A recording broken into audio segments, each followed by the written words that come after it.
आज मैं उन लोगों से ये पूछना चाहता हूं जो लोग कहते हैं यूपी में सब अच्छा चल रहा है। आज मैं उन लोगों से ये भी पूछना चाहता हूं जो लोग कहते हैं यूपी में लॉ एंड ऑर्डर कायम एकदम बरकरार है। आज मैं उन नेताओं से ये पूछना चाहता हूं जो नेता ये कहते हैं कि यूपी में अब बहन बेटियां रात के 12 बजे गहने पहनकर भी निकल जाए तो किसी की हिमाकत नहीं कि उन्हें छू सके।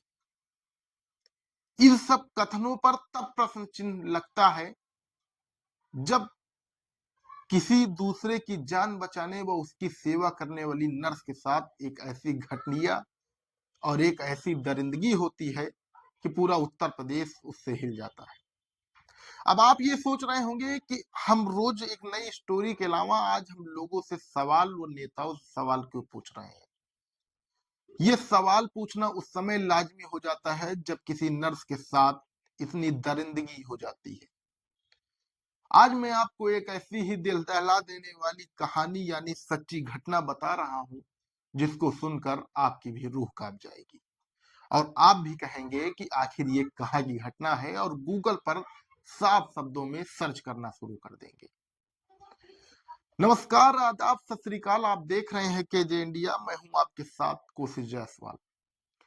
दरअसल मैं आज आपको एक ऐसी घटना के बारे में बताने जा रहा हूं जिसको सुनकर आपका भी दिल दहल जाएगा और आप कहेंगे कि आखिर ये घटना कहाँ की है। यह घटना और कहीं की नहीं, हमेशा लॉ एंड ऑर्डर की बात करने वाले यूपी की हम बात कर रहे हैं, जहां नेता कहते तो हैं कि रात में 12 बजे बहन बेटियां कहीं भी निकल सकती हैं, कहीं भी आ जा सकती हैं, हमेशा वो सुरक्षित रहेंगी। लेकिन ये सवाल तब खड़ा होता है उन पर जब किसी नर्स के साथ इतनी दरिंदगी हो जाती है कि इस वीडियो को करने से पहले मुझको 10 बार सोचना पड़ा कि आखिर जो उसके साथ हुआ उसको हम एक्सप्लेन कैसे करें। और कुछ तस्वीरें ऐसी हैं जिनको हम एक्सप्लेन के हम आपको दिखा नहीं सकते हैं क्योंकि जो हमारा यूट्यूब है इसकी कम्युनिटी गाइडलाइन मुझे इजाजत नहीं देता है कि हम ऐसी चीजों को आपको दिखा सकें। इसलिए उन चीजों को ना तो हम आपको एक्सप्लेन कर सकते हैं और ना ही हम आपको दिखा सकते हैं। दरअसल ये घटना उत्तर प्रदेश की ही है, उत्तर प्रदेश का जालौन जिला। जालौन जिले में एक तुर्की थाना क्षेत्र है जहां पर गुरुवार की सुबह यानी 28 से 29 तारीख की सुबह 28 तारीख की सुबह एक नर्स जो दूसरों का जीवन बचाने और उनकी सेवा के लिए हमेशा तैयार रहती है, सुबह लगभग वही 9 बजे का टाइम रहा होगा। प्राथमिक स्वास्थ्य केंद्र में उसकी ड्यूटी रहती है। चुरखी थाना क्षेत्र के प्राथमिक स्वास्थ्य केंद्र रहता है, वहीं पर उसकी ड्यूटी रहती है। सुबह स्कूटी से जाया करती है। चुरखी थाना क्षेत्र में ही उसे 4 बाइकों द्वारा रोका जाता है। रोकने के बाद रोकना ही उसे गिराया जाता है। गिराने के बाद उसे घसीट कर जंगल की तरफ ले जाते हैं। जंगल की तरफ ले जाते वक्त तो काफी तड़पी और काफी चिल्लाई, लेकिन वहां सुनसान इलाके पर उसे सुनने वाला कोई नहीं था। उसकी आवाज दूर दूर तक जा रही थी, लेकिन उस सन्नाटे इलाके में वहां पर कोई भी मौजूद नहीं था जो उसकी पुकार सुन सके। अब उस नर्स को जंगल में ले जाकर उसको बंधक बनाया जाता है। उसके बाद उसको इतना मारा जाता है, वो तब भी चीखती चिल्लाती बचाओ बचाओ का आवाज करती। उसके बाद उसके साथ दरिंदगी इतनी तड़पा कर किया जाता है कि हम और आप उसकी कल्पना भी नहीं किए हों। दरअसल ये 39 सेकंड के उस पीड़िता का बयान है। आप जरा गौर से सुनिएगा इस बयान को। अंदर के जा रहे थे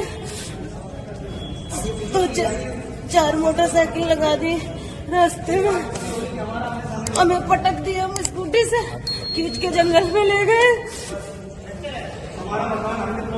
कौन लोग थे, कुछ आप जानती हैं कि हाँ, जानते क्या नाम है? गोविंद नाम है बाप का। उसने हमारे अंदर हाथ डाले, उसने बलात्कार किया, मिर्ची भर दी हमारे अंदर, नीचे मिर्ची भरी है, बहुत कष्ट है। हमारे पूरे कपड़े पाते हैं, यहाँ कुछ भी नहीं है हमारे पास कपड़े अपने। इस बयान को सुनकर आप अंदाजा लगाइए कि इस नर्स के साथ कितनी ज्यादा दरिंदगी थी। इसके साथ गैंग रेप ही नहीं, इसके साथ मारपीट ही नहीं, ये जो बता रही है इसके नाजुक अंगों में मिर्च तक डाल दी गई। वो दरिंदे किस प्रकार थे, वो दरिंदे कौन से थे जो इस नर्स को इतनी बेरहमी से इसके साथ दरिंदगी की? क्या ऐसे लोगों को उत्तर प्रदेश में रहना चाहिए? आप कमेंट करके बताइएगा। लेकिन इस महिला को आपने सुना और आपने देखा इसके साथ कितनी दरिंदगी हुई। दरअसल ये महिला नर्स कानपुर देहात की रहने वाली है और चुरखी थाना क्षेत्र यानी जालौन जनपद के चुरखी थाना क्षेत्र के एक प्राथमिक स्वास्थ्य केंद्र में अपनी नर्स की ड्यूटी करती है। वहां के लोग बताते हैं और इस पीड़िता ने जैसा बयान दिया है कि जो आरोपी हैं उसमें दो महिलाओं भी शामिल थी, दो महिलाएं भी शामिल थी। उसके बाद उन लोगों ने इसके साथ दरिंदगी की। मौके पर पुलिस पहुंची। पुलिस के पहुंचने के बाद जो आरोपी है वो भाग निकले। दरअसल जो आरोपी है इस महिला के मुताबिक उनका ये था कि पिछले दिनों इस महिला के साथ कोई घटना, उनका वाद विवाद हो गया था जिससे वो लोग नाराज थे। लेकिन क्या नाराजगी के बदले में किसी लड़की के साथ इतनी दरिंदगी करना ठीक है? इतनी दरिंदगी के साथ कि प्राइवेट पार्ट में उसके बताइए मिर्ची डाल दी गई। किस प्रकार से लोग अपना गुस्सा जाहिर कर रहे हैं ये आज के युग में देखा जा सकता है। ऐसे लोगों को क्या करना चाहिए आप कमेंट करके बताइए। एक नई चीज लेकर फिर आपके लिए हाजिर होंगे। तब तक के लिए नमस्कार।